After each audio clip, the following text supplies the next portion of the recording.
We're looking at the oil assets. That's the single most important income stream to the government of Venezuela. We're looking at what to do to that. We want everybody to know we're looking at all this very seriously. We don't want any American businesses or investors caught by surprise. They can see what President Trump did yesterday. We're following through on it. It'll make a big difference to the United States economically if we could have American oil companies really invest in and produce the oil capabilities in Venezuela. It'd be good for the people of Venezuela. It'd be good for the people of the United States. We both have a lot at stake here, making this come out the right way.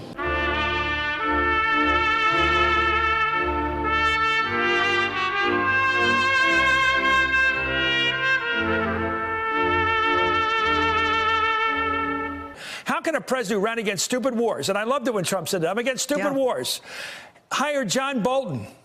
Sheldon Adelson's guy, his pick. And why did he bring Elliott Abrams back in on Latin America? I mean, what's going on? He brought the Neos in to do their old stuff again. How do you explain that switch? That's a great question. But the reality is that we're facing is that we do have a situation with a cabinet full of neocon war hawks whose history is very well known in leading our country into one regime change war after the other, and to great expense in American lives, to trillions of dollars coming out of our taxpayers' pockets, as well as the lives and the suffering and the devastation of the people in the countries where we've waged these wars. As a prefix, neo means new. Thus, to say neoconservative is to say new conservative. The term neoconservative was originally applied in the early 1970s to a few liberal magazine writers who were disgusted by the anti-American sentiment which arose from the Vietnam War and by what they viewed as the depravity of the counterculture. In addition, they were unsatisfied with the policy of détente with the communist countries, and in particular the Soviet Union, and advocated for a harder line approach. In writing about and espousing such conservative ideas, these liberals were dubbed neoconservatives by their fellows, mostly in friendly jest. These old-school liberals had become conservative and were, therefore, new conservatives or neoconservatives. Of particular relevance, these neoconservatives embraced the political philosophy presented by Ronald Reagan. As such, there really isn't anything unique about neoconservatism. While they initially retained some preference for Democrat ideology on domestic policy, their foreign policy positions were essentially mainstream Republican positions. Now, I say this with significant qualification.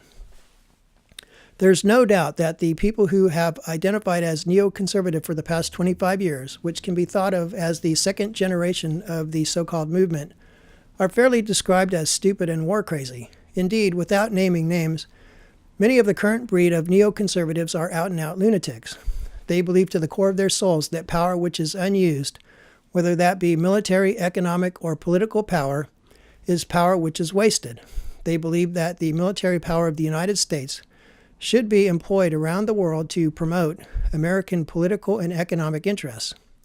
Worse, this thesis suffers from corruption. Specifically, neoconservative policy recommendations have been and are financed by economic forces such as the war industry and the oil companies, which benefit from the use of American military power.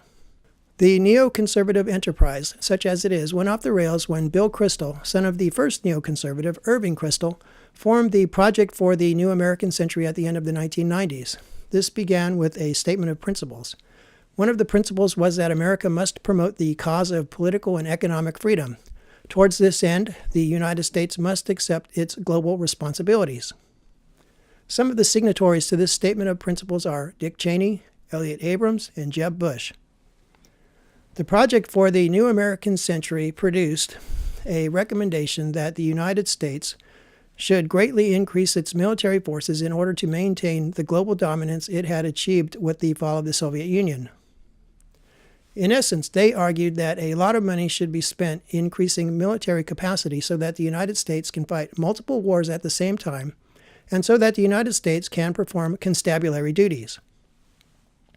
Constabulary is their way of saying that the United States must be able to occupy foreign nations in order to impose our idea of peace and to extract the economic benefits such occupations might develop. Unfortunately, as we all know, they were handed their Pearl Harbor incident to exploit. And they had a feeble-minded nitwit to take advantage of. We also know how all of this turned out. The point is that for all of their mind-blowing vanity, there really is nothing new in neoconservative arguments. They simply took old wisdom and perverted it.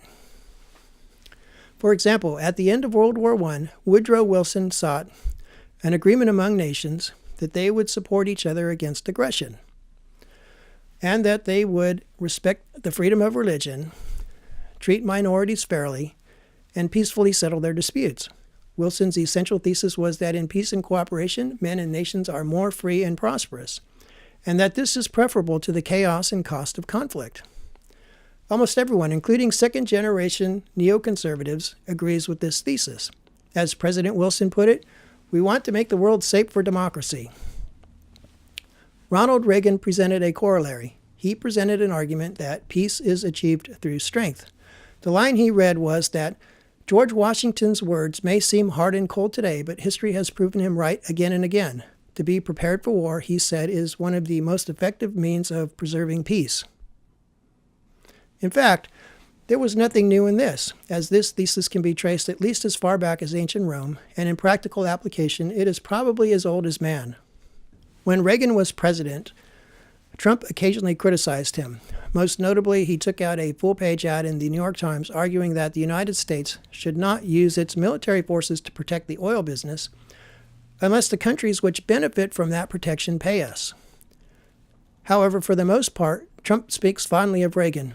And of significance here, Trump has largely embraced Reagan's foreign policy, and in particular the concept of peace through strength.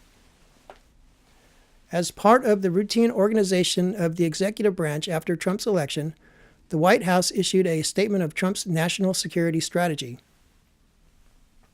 As you can see, peace through strength is a central pillar of this national security strategy. A primary objective of this strategy is to increase the strength of our military forces so that we are able to fight across a range of scenarios. Further, one express application of American military power is to maintain a stable oil and gas industry in the Middle East. Trump also touches on Wilson's thesis that economic cooperation among nations will increase American prosperity. Thus, Trump's national security policy is a mainstream thesis which runs through American history from George Washington to Woodrow Wilson to Ronald Reagan. In fact, it is nearly identical to the national security policy of Barack Obama. Further, the only real daylight between Trump's national security policy and neoconservative lunacy is more illusory than real. One feature of second-generation neoconservatism is its advocacy of military intervention in nations with governments hostile to America, in order to impose a peace more acceptable to American business interests. They concocted the concept of preemptive war of self-defense to justify regime change. They even have a name for this. It's called the Bush Doctrine. However, if you boil their sophistry down to its essence, what they advocate is war of aggression, which is a violation of international law. Sadly, this is nothing new in post-war America. Since the day it was chartered, the CIA has fomented insurrection and regime change all over the globe, including Iran, Syria, Afghanistan, Lebanon, Guatemala, Nicaragua, Somalia, and Indonesia. No one should be surprised by what's going on in Venezuela or be duped by America's motives. Forget ancient history and the Monroe Doctrine. America has been actively fucking with Venezuela since 9/11. Although Venezuela had been on good economic terms with America, Venezuela was very vocal in its criticism of the invasion of Iraq. In addition, Venezuela has a fairly cozy relationship with Cuba. As a result, Bush authorized the CIA to conduct clandestine activities there, including kidnapping its president. Even Obama got in on the act. He declared that Venezuela is an unusual and extraordinary threat to the national security of the United States. He imposed sanctions to cripple its economy and with the intent to hurt the people. In any event, the question to ask is not why has Trump brought the neocons in to do their old stuff, but how is what we are doing in Venezuela any different from the imperialism we have conducted for the last 74 years? It seems to me that the neoconservative label at this point is too blurry to mean anything other than a convenient slur for any war hawk. In conclusion, I am loath to speculate why Trump is agitating in Venezuela. Either he is doing what he believes is right or he isn't. If it's the former, then he is probably acting within an entrenched set of mainstream foreign policy beliefs. If it's the latter, then the motivation could be found in anything from him being poorly advised, to being afflicted with the Stockholm Syndrome, to being blackmailed with something Mueller found.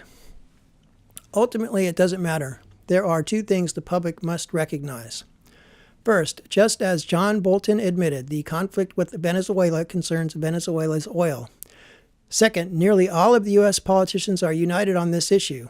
While their arguments about Mueller and impeachment make it appear that they are opponents, in fact, they are puppets of the same master. And right now, Master wants the oil in Venezuela.